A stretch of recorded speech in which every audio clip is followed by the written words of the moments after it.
오늘 나눌 말씀 사도행전 8장 26절에서 40절입니다. 사도행전 8장 26절에서 40절 말씀입니다.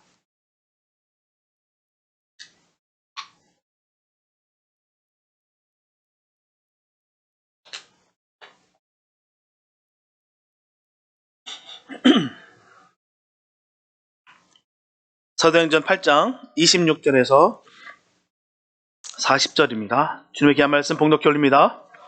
주의 사자가 빌립도로 일러 가로되 일어나서 남으로 향하여 예루살렘에서 가사로 내려가는 길까지 가라 하니 그 길은 광야라. 일어나 가서 보니 에도피아 사람 곧 에도피아 여왕 간다게의 모든 국고를 맡은 큰 권세가 있는 내시가 예배하러 예루살렘에 왔다가 돌아가는데 병거를 타고 선지자 이사야의 글을 읽더라.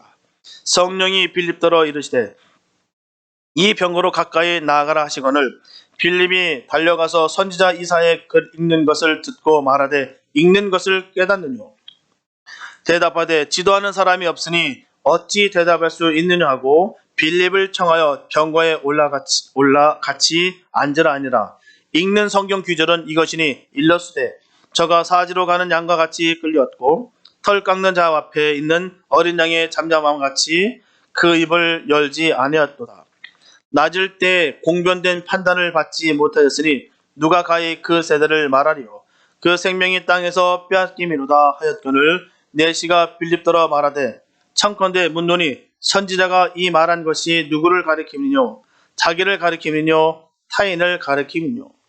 빌립이 입을 열어 이 글에서 시작하여 예수를 가르쳐 복음을 전하니 길 가다가 물 있는 곳에 이르러 내시가 말하되 보라 물이 있으니 내가 세례를 받음에 무슨 거리낌이 있느뇨.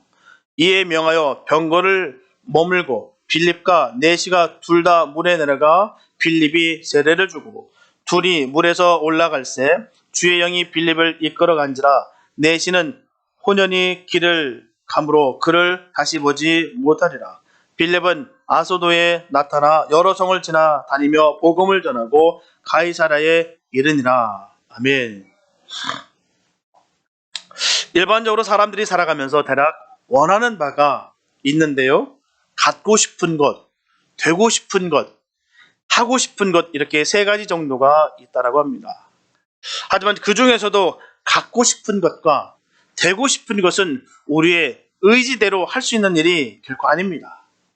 원한다고 해서 다 되는 것이 아니에요. 하지만 하고 싶은 것은 원한다면 할 수는 있습니다. 보통 하고 싶은 것이 많으면 그 중에서 할 수 있는 것을 선택하면 됩니다. 예를 들어서 우리가 테니스를 잘 치고 싶으면 그것을 할 수 있게 나를 만들면 됩니다. 최선을 다해서 열심히 연습하면 어느 수준까지는 잘 치게 될 것입니다. 그리고 테니스를 연습하는 과정 그 자체가 행복이 될 거예요. 그런데 하고 싶은 것이 하나도 없다면 그것이야말로 허망된 삶, 부질없는 삶이라는 것이죠. 그것은 삶이 아닙니다. 하고 싶은 게 없는 삶, 그 삶이 행복할까요? 그런데 우리에게는 하고 싶은 것과 무관하게 해야 할 것이 너무나도 많습니다. 우선 직장에서 내가 해야 할 일이 많아요. 그리고 남편으로서, 아버지로서, 또한 친구로서 해야 할 일이 많습니다. 그리고 학생이라면 공부도 해야 돼요. 전업주부라면 집안일을 하고 아이도 키우고 남편을 위해서 할 일도 많습니다. 이렇게 수없이 많은 해야만 하는 일이 하고 싶은 일일 수도 있고요. 하기 싫은 일일 수도 있습니다. 만약에 해야만 하는 일과 하고 싶은 일이 같다면 그야말로 행복한 사람이에요. 그런데 해야만 하는 일이 모두 하기 싫은 일이라고 한다면 그 삶은 너무나도 고통스럽습니다. 분명히 사람은 누구나 마음으로부터 나오는 것이 있어야 삶의 그 깊은 곳에서부터 즐거움이 생기게 되어 있습니다. 그게 행복한 거예요. 영적인 부분도 마찬가지입니다. 분명하게 성도는 하고 싶은 것을 향하는 사람들이 아니에요. 하고 싶은 건 하는 사람들이 아니다는 것이죠. 하고 싶은 것만 행해서는 말씀을 좇은 거룩한 삶을 절대로 살아갈 수가 없습니다. 자기 소견대로, 자기가 원하는 대로 살게 되면 결코 하나님의 삶을, 예수님의 삶을 살아갈 수가 없다는 것이죠. 불가능합니다. 그래서 성도는 말씀에 순종해 해야 할 것을 결단과 의지를 다해서 행하는 사람들입니다. 우리가 기억해야 되는 것은 해야 할 일과 하고 싶은 일을 인도해 주시는 분이 바로 성령님이십니다.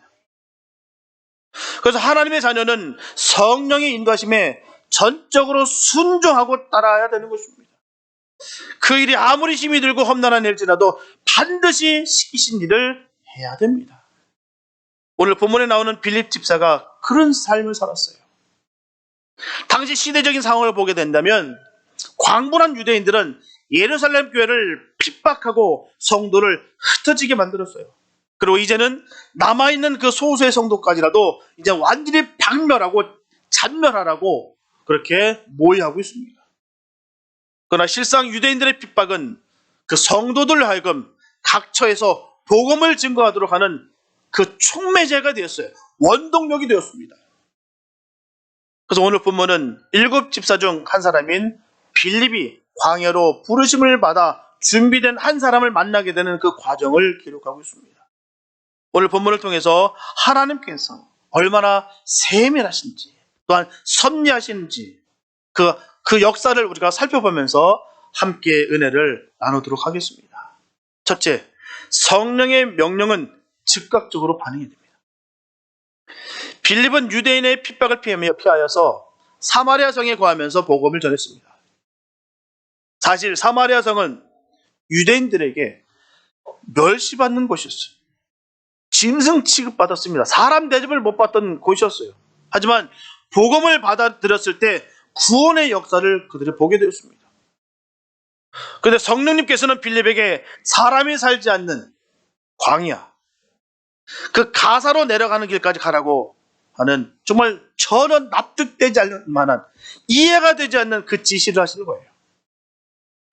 앞으로 나눌 말씀이지만 다메섹에서 사울의 회심을 몰랐던 아나니아가 성령님의 그 도저히 이해할 수 없었던 지시를 즉각 순종할 수 없었던 것처럼 분명히 빌립도 반문할 수가 있었을 것입니다. 그 이유는 전도의 대상이 없는 곳으로 가는 성령의 지시는 이 빌립을 대단히 맥빠지게 했을 거예요. 광야입니다. 아무것도 없는 곳에 가라고 하시니 도대체 어떤 상황이었을까요? 분명히 지금 빌립은요, 사역이 잘 되고 있는 상황이었습니다. 안 되는 게 아니에요. 사역이 잘 되는 상황 속에서 옮긴다는 것은 말처럼 쉬운 것이 아닙니다. 기적이 터지고 교회들이 막 세워지고 지금까지는 도망자 신세였는데 그곳에서 칭송을 받고 칭찬을 받으면서 대접을 받는 그런 상황 속에서 그걸 놓고 가라니 쉬운 일이 아닙니다. 그렇지만 빌립은 성령의 지시에 반문하지 아니하고 기꺼이 순종했어요. 이 참 놀라운 기적의 역사와 하늘의 축복은 자신의 이성과 지식으로 이해되지 않는다 했더라도 하나님의 명령에 무조건적으로 절대 순종하는 데서 나오는 것입니다. 빌립은 성령이 지시한 일이 무엇인지, 자기가 해야 할 일이 무엇인지 분명히 깨달았어요. 그래서 빌립은 전혀 머뭇거리지 아니하고 복음을 전하기 위해서 달려갔습니다. 이렇게 택한 사람을 구원하시려는 하나님의 열심이 성령의 지시를 좇은 빌립을 열심으로 일하게 한 거예요. 이렇게 빌립이 성령님께 순종하여 찾아간 광야길에서 빌립은 에티오피아의 고위관리를 만납니다. 그는 바로 아프리카 이방인이었어요. 빌립이 2000년 기독교 역사상 사마리아에 복음을 전한 최초의 그리스도인이 되었는데 이번에는 최초의 이방인에게 복음을 전하는 기록을 세우게 됩니다. 뿐만 아니라 2000년 기독교 역사상 이방인에게 최초로 세례를 베푼 또 하나의 기록도 세웠다는 것이죠. 그 놀라운 사실을 확인했을 때 빌립의 그 놀라움과 감격은 너무나도 컸을 거예요. 그래서 본문 27절은 일어나 가서 보니라고 시작하고 있습니다. 일어나 가서 보니. 여기서 보니는 헬라어 이두라고 하는데요. 영어로는 behold, 즉 보라는 의미의 감탄사입니다. 이렇게 성령님의 명령을 쫓아간 광야길에서 성령님께서 자신에게 맡기신 일을 확인하고 빌립이 얼마나 감격스럽던지 이두라고 감탄사를 말하는 거예요. 아, 이것이군요. 하나님, 이런 일까지 저한테 맡겨주셨군요. 할렐루야, 감사합니다. 그가 그렇게 감격한 거예요. 빌립이 만난 에토비아 여왕 간다기의 내시는 여왕의 모든 국고를 맡은 권세자였습니다. 그러나 그는 대부분의 권세자들처럼 자신의 부와 권세 때문에 말씀을 멸시하는 자가 아니었어요. 비록 구약의 율법을 알고 있었다 할지라도 율법이 요구하는 예배 행위를 위해서 그 먼 예루살렘 땅까지 오는 일은 결코 쉬운 일이 아닙니다. 그런데도 불구하고 그는 그 먼 길을 왔다는 거예요. 그는 유대인이 아닙니다. 유대인들은 의무가 있어요. 바로 예루살렘에 가서, 성전에 가서 예배 드려야 될 의무가 있습니다. 그곳이 어디 위치에 있든지 간에 먼 거리일지라도 분명히 의무로 인해서 가야 됩니다. 그러나 그는 유대인이 아니에요. 그럴 만한 의무도 없습니다. 그냥 순수한 마음으로, 하나님 사랑하는 마음으로 예배 드리러 갔다는 것입니다. 그 먼 거리를 말이에요. 하나님께서는 껍질만 남은 당시의 예배를 마음 아파하셨습니다. 그래서 간다기 여왕의 내시가 드린 정성스러운 예배를 주님께서 주목하시는 거예요. 그래서 저와 여러분들도 오늘 오실 메시아를 약속한 구약과 그 율법으로만으로도 이 같은 열정을 갖고 예배했던 그 내시를 통해서 분명히 도전받을 필요가 있습니다. 오늘날 우리들의 모습은 어떠한가요? 조금 머니까, 귀찮으니까, 힘드니까 우리는 안 갑니다. 그 먼 거리를요, 그는 사랑하는 마음으로 그 거리를 갔다는 거예요. 그 사막의 길을 건넜다는 것입니다. 오늘날 같이 뭐 쉽습니까?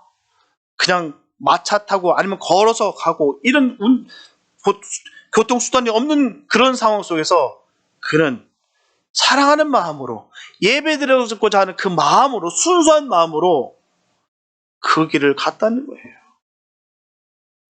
우리도 분명히 도전받아야 될 줄 믿습니다.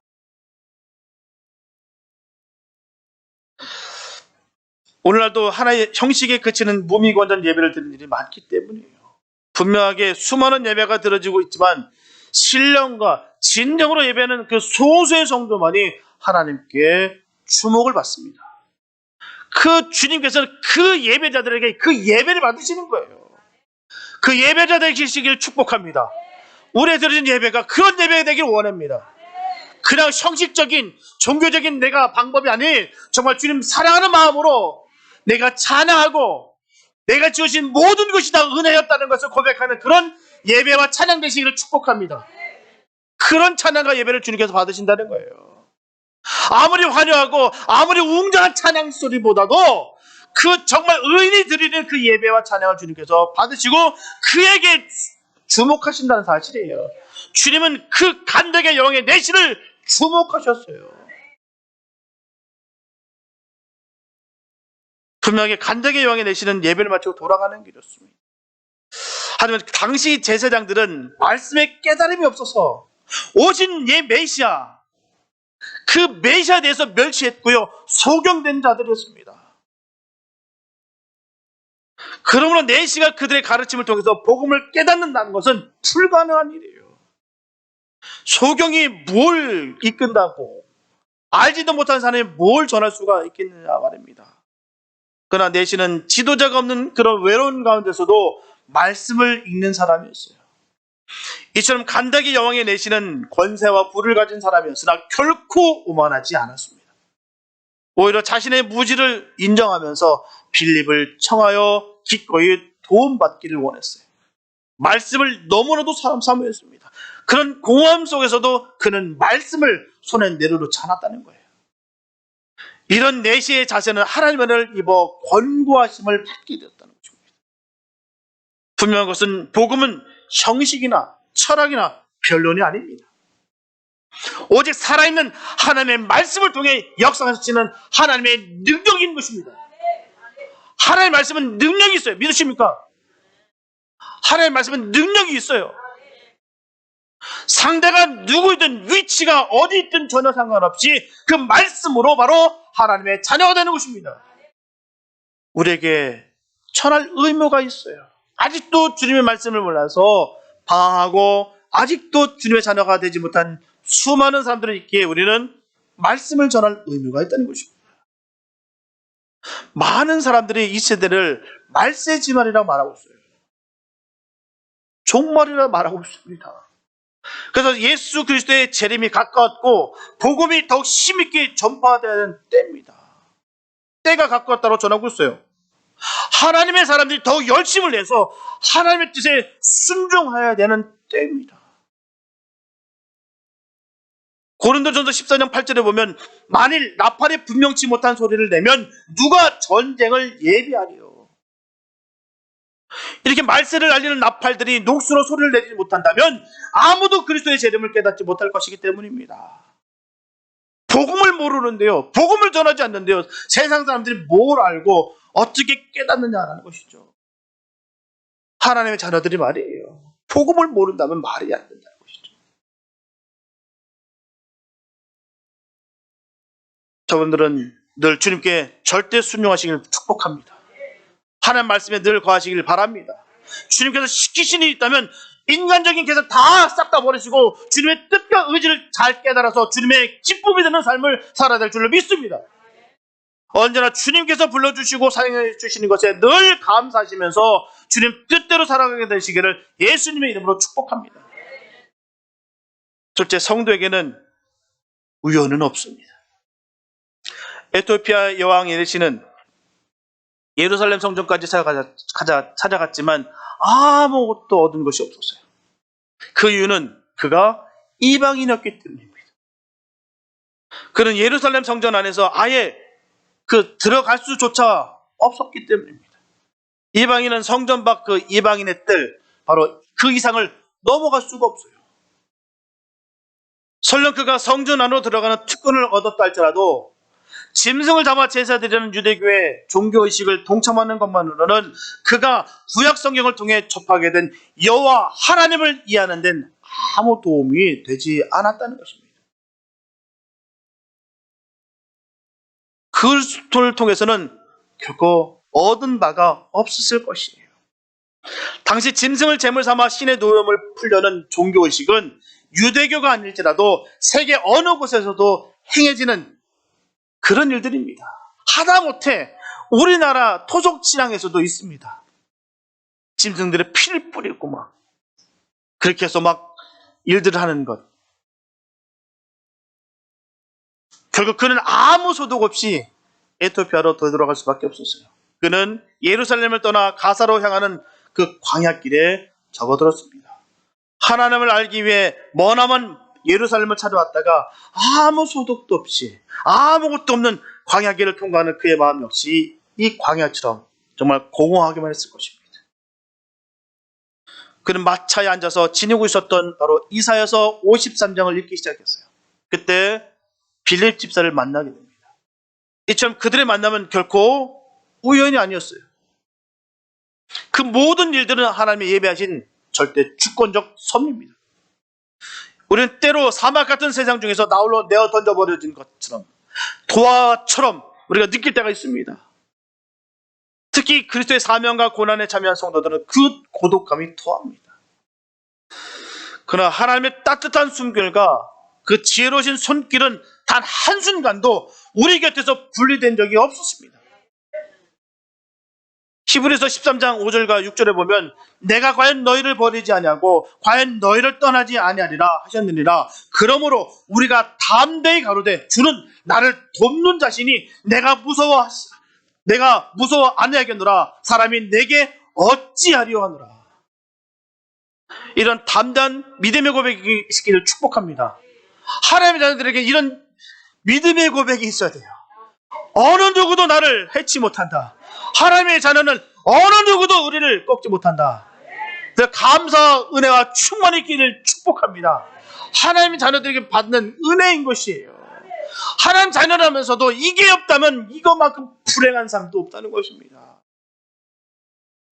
성도들은 삶의 기쁨 속에서는 이웃과 사명을 만나게 되고요, 사막 같은 삶의 고독 속에서는 하나님의 그 깊은 진리를 깨달을 수가 있습니다. 오늘 본문에 보게 되면 성령님께서는 강권으로 빌립을 몰아가셨고요, 또 사명이 다하자 끌어가신 사실을 보게 됩니다. 이와 같이 신앙생활을 하다 보면 하나님께서 때때로 우리의 자유와 인격과 지식을 무시하시고 비인격적으로 다루시는 듯한 감을 느낄 때가 있습니다. 그러나 성도는 나의 능력으로 사는 존재가 아니라 하나님의 능력과 지혜와 즉 성령으로 사는 존재임을 꼭 명심하시기 바랍니다. 이것이 바로 주님께서 이끌림 받는 성도의 삶인 거예요. 나의 능력이 아니라 주님께서 나를 이끌어 가시는 거구나. 내가 이끌림을 받을 때 나의 지식과 나의 생각과 나의 이성이 아니라 계산이 하는 것이 아니라 주님께서 이끄시는 대로 그 길을 걸어가는 줄로 믿습니다. 그게 성도의 삶인 거예요. 고린도전서 2장 4절에서 사도 바울은 전합니다. 내 말과 내 전도함이 지혜에 관하는 말로 하지 아니하고 다만 성령의 나타남과 능력으로 하여 하라고 말씀하고 있어요. 분명하게 빌립 집사는 생각도 의지도 없는 날간 사람처럼 보이지만 그리스도인으로서의 성화된 인격자였기 때문에 성령님의 지시에 전폭적으로 순응했던 것입니다. 그리고 사도 바울은 고린도 후서 12장 9절에서 내 능력이 약한 데서 그리스도의 능력이 역사하신다고 했어요. 이처럼 우리가 겸허할 때 비로소 성령님은 우리에게 역사하실 수가 있으신 거예요. 내 자아가 파릇파릇 살아있고 이성적인 판단으로만 계산적인 판단으로만 움직이게 되면 절대로 성령의 역사가 이루어지지 않습니다. 나를 내려놓아야 돼. 주님의 능력으로 살아가는 거예요. 주님을 찾고 간절히 구할 때 주님은 우리를 만나 주실 것입니다. 분명히 주님은 실수와 실패가 없으신 분이라는 것을 믿음의 사람들은 결코 잊어서는 안 됩니다. 주님은 실수와 실패가 없으세요. 어제나 오늘이나 내일이나 영원토록 주님은 주님의 자녀인 우리들의 모든 일들에 대해서 세심하시고 정확하게 역사하십니다. 빌립에게 나타나는 일들을 보게 되면 그 진실이 명확합니다. 예루살렘에 살던 빌립이 예수님을 영접하고 그리스도인이 됐어요. 그는 유대인입니다. 본래 유대인이었어요. 유대인이었던 사람이 예수님을 영접하게 됐다는 것이죠. 이거는 그냥 된 일이 아닙니다. 뿐만 아니라 그가 얼마나 신실한 그리스도인이었던지 그는 예루살렘 교회가 2000년 기독교 역사상 최초로 선출한 7 집사 가운데 한 명으로 선출됐어요. 그 정도로 그는 믿음이 깊은 사람이었습니다. 그러나 그는 예수님을 신실하게 믿었던 그 이유만으로 박해를 당했어요. 그래서 그는 유대교의 대박해를 빼서 예루살렘을 떠나야만 했습니다. 자기의 기반들, 자기가 이뤘던 모든 것을 다 내려놓고 떠날 수밖에 없었어요. 그리고 그가 주님의 명령을 쫓아간 곳은 유대인이라고 한다면 상종하지도 않던 바로 사마리아였어요. 하지만 주님께서 그 모든 것을 인도하셨기 때문에 사마리아인들은 그가 비록 유대인이었지만 배척하지 아니하고 그가 전한 모든 복음을 다 받아들였습니다. 그리고 빌립으로 인해서 온 사마리아 성에 큰 기쁨이 충만케 되었습니다. 그런데 이제 사마리아를 새로운 정착지로 삼을 수 있는 기회가 왔는데도 불구하고 또다시 성령님께서는 빌립을 명예롭게 살 수 있는 삶이 보장되어 있는 그 사마리아를 떠나서 남쪽으로 내려가 예루살렘에서 가사로 향하는 길까지 가라고 명령하셨어요. 여기서 가사라는 곳은 오늘날 팔레스타인 자치지구인 가자지구를 말하는 곳입니다. 오늘날 가자는 여러 분쟁이 있지만 2000년 전에는 지정학적으로, 상업적으로, 또한 전략적으로 매우 중요한 도시였습니다. 가사에서부터 지중해 연안을 따라서 이집트에 이르는 대로가 닦여 있기 때문이에요. 이스라엘에서 보면 아프리카로 향하는 제1관문이 바로 가사입니다. 따라서 예루살렘에서 아프리카로 가거나 반대로 아프리카에서 예루살렘을 향할 때에도 반드시 가사를 경유해만 있는데 예루살렘과 가사를 잇는 도로의 대부분은 광야길이었어요. 광야. 분명히 그 광야는 아무것도 없습니다. 사마리아를 출발한 빌립은 무려 70여 킬로미터를 걸어서 성령님께서 지정하신 그곳에서 빌립이 만난 사람은 어떤 사람이었을까요? 다름 아닌 정말 만나는 것 자체가 수치스럽고 정말 피하고 싶은 이방인의, 흑인의 저주받은 함의 후예인 구스인이었어요. 더더군다나 넷이었습니다.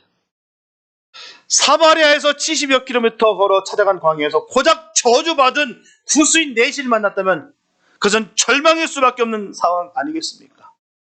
아니, 저런 사람 만나게 하려고 주님 그 사역 다 내려놓게 하셨나요?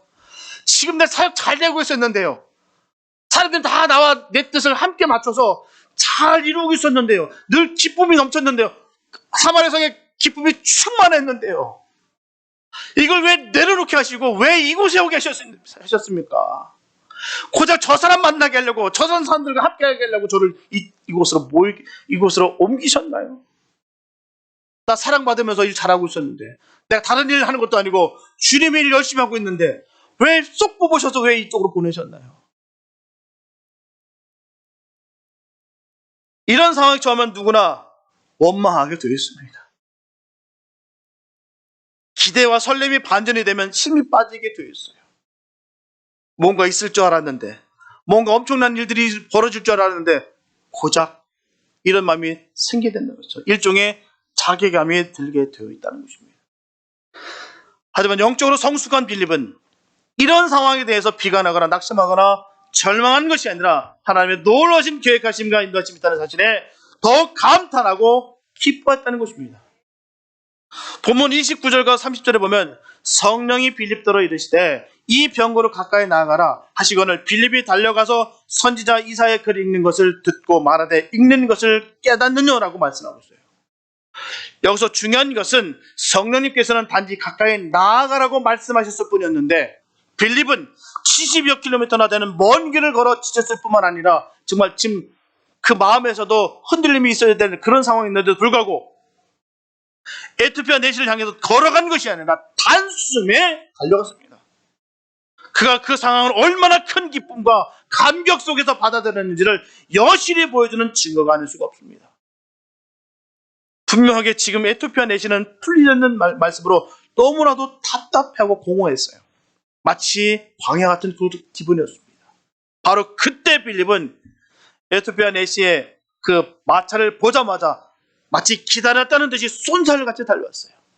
그리고 마차에서 내시가 이사야서를 읽는 것을 확인하고 내시에게 그 내용의 의미를 이해하고 있는지를 물었어요. 그렇지 않아도 그 의미를 알지 못해서 답답했던 내시는 빌립을 자기 마차에 오르게 했어요. 하나님의 말씀을 제대로 알고 싶은 그 열망 때문이었습니다. 본문 32절부터 34절 말씀 보면 읽는 성경 기준은 이것이니 일렀으되 저가 사지로 가는 양과 같이 끌렸고 털 깎는 자 앞에 있는 어린 양의 잠잠함과 같이 그 입을 열지 아니하도다.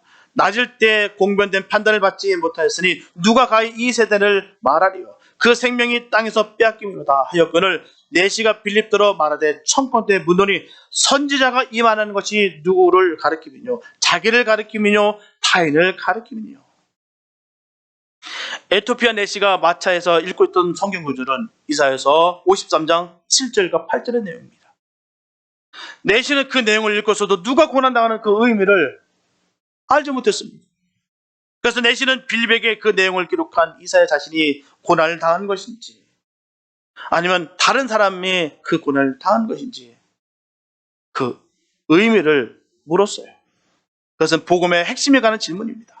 보면 35절에 보면 빌립이 입을 열어 이 글에서 시작하여 예수를 가르쳐 복음을 전하니 빌립은 내시가 읽고 있었던 이사야서 53장 7절과 8절에서부터 시작해서 예수 그리스도의 복음을 전하기 시작합니다. 즉 복음이라는 것은 하나님께서는 죽을 수밖에 없었던 죄인이었던 그 인간들을 위해서 구원하기 위해서 당신의 독생자인 그 예수 그리스도를 이 땅에 보내주셨고 예수 그리스도께서 우리의 모든 죄를 다 짊어지시고 십자가에 돌아가심으로 말미암아 우리의 모든 죄값이 다 대신 치러졌다는 거예요. 그리고 예수님께서 돌아가신 지 사흘째 되는 날 죽음을 다 깨뜨시고 부활하심으로 말미암아 우리를 위해서 영원한 생명의 길을 열어주셨습니다. 이것이 바로 복음이에요. 이 복음은 우리가 신비의 세계가 될 줄 믿습니다. 지식에 남는 것이 아니라 믿음으로 우리가 확증되어야 될 줄 믿습니다. 이게 믿음이에요. 이걸 믿는 것이 구원에 이르는 것입니다. 이게 믿어지지 않으면 우리가 삼론 없는 삶이라는 거예요. 그래서 빌립은 내시에게 이 복음을 전하고 그 받은 내시는 영접하게 됩니다. 우리 주님은 편견이 없으십니다. 차별 없이고 모든 자유자나 헬라인이나 모든 죄인이나 노예나 상관없이 다 주님을 믿는 자들에게 구원을 베푸시는 것입니다. 당신과 같은 이방인도, 당신 같은 흑인도, 당신 같은 구스인도, 당신 같은 내시도 하나님의 존귀한 하나님의 자녀가 될 수가 있습니다. 그게 선포하였고 그 모든 것을 그는 받아들이고 믿었습니다. 그가 예루살렘 성전에서 확인한 것은 유대교를 통해서는 자신과 같은 이방인은 유대인과 동일한 구원을 결코 얻을 수 없다는 사실이었어요. 하지만 빌립이 전해준 예수 그리스도의 복음은 유대교와는 달랐습니다. 복음 안에서는 유대인과 이방인의 구별이 없었어요.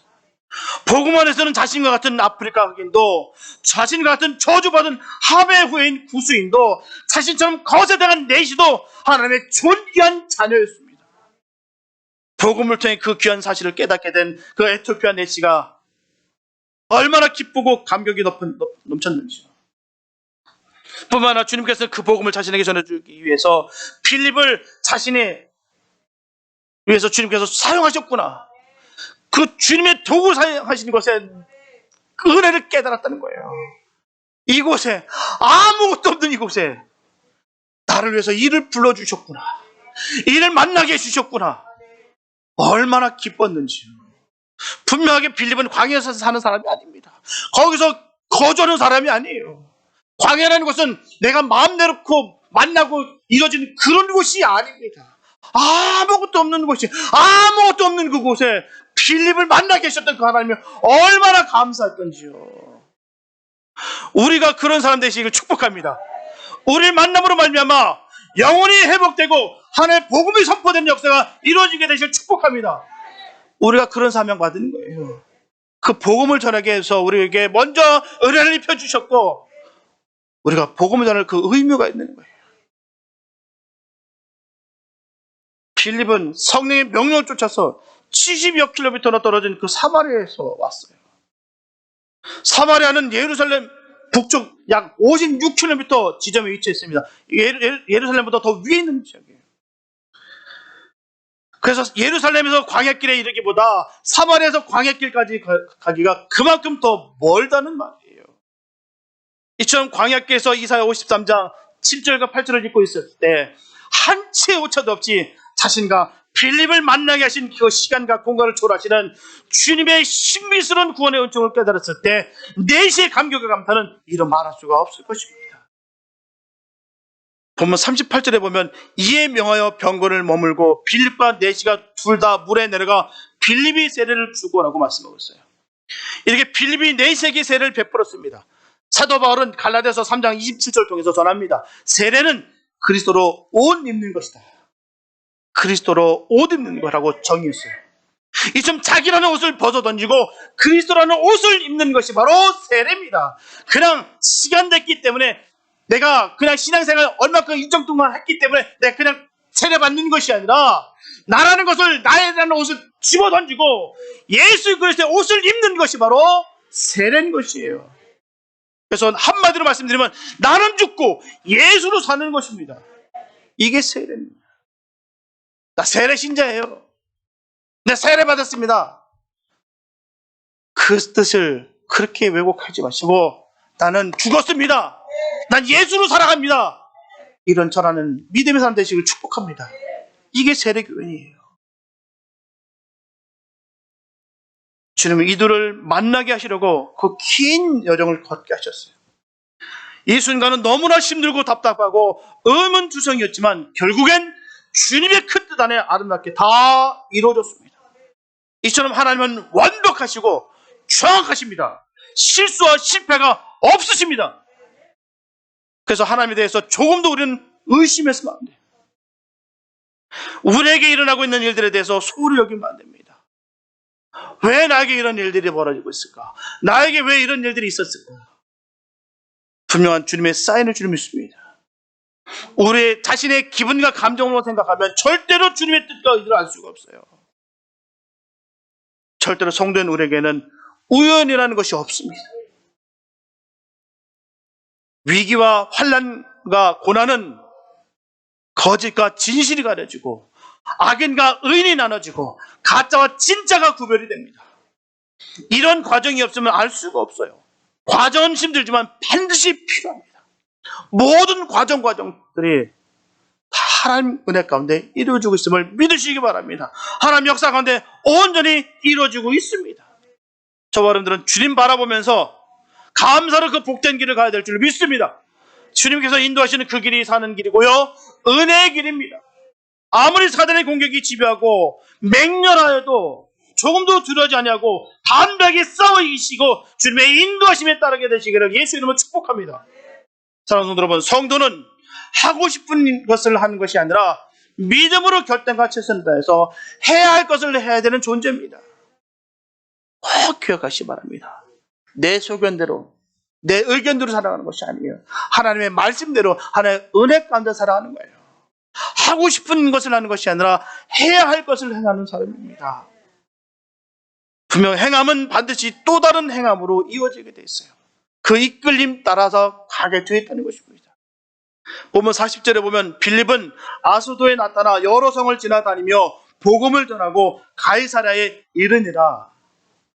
이처럼 이스라엘 동북쪽에 사마리아에 있던 빌립을 동남쪽 광야길로 인도하셨던 성령님께서는 빌립을 다시 남서쪽 아소도에서부터 지중해 해안을 따라 서북쪽 가이사랴에 이르기까지 온 이스라엘을 누비며 복음을 전하게 하셨어요.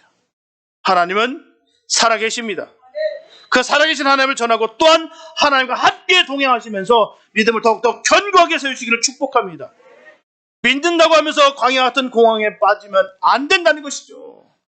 거기에 빠지는 것이 아니라 그리스도의 옷을 갈아입고 나는 죽고 예수로 살아가시기를 축복합니다. 그리고 종교의식에만 치중한 종교인이 되지 마시고 성령님의 명령에 절대 순종하는 예수님의 사람들 되시기를 축복합니다. 그래서 주님과 함께 일평생 살아가시면서 주님의 아름다운 일들이 우리 삶 가운데 많은 열매가 맺어지는 복된 삶이 되시기를 예수님의 이름으로 축원합니다. 기도합니다. 사랑해 주님 감사합니다. 아버지, 주님 우리에게는 우연이 없습니다. 되돌아보니 은혜밖에 없습니다. 하나님께서 우리를 이끌어 주셨기에 우리가 살아가고 있음을 다시 한번 고백합니다. 하나님, 종교의식에 묶여 살아가는 것이 아니라 하나님의 말씀 가운데 우리가 이끌림을 받는 삶이 되게 도와주시옵소서. 내주하시는 그 성령님의 인도하심 따라 우리가 살게 하여 주시옵소서. 어둠의 권세에 붙잡혀서 우울하고 슬프고 아프지 아니하고 주님의 능력으로 말미암아 변화되어 늘 승리하고 기쁨이 충만케 하여 주시옵소서. 온 도성이 기쁨이 충만케 됐다 하였습니다. 하나님, 주님의 나라가 임함으로 말미암아 우리의 삶이 기쁨으로 충만케 하여 주시옵소서. 주의 영광이 함께하길 간절히 소망합니다. 하나님, 주의 정확하신 인도하심 따라 우리가 행하면 나아가게 하여 주시옵소서. 주께서 주님의 자녀들을 책임져 주시고 인도하심을 믿습니다. 그 살아계신 주님을 우리는 믿습니다. 주여 역사하여 주시옵소서. 우리를 인도하시고 충만케 하여 주심을 믿사하며 우리를 구원하신 예수님의 이름으로 기도했습니다. 아멘.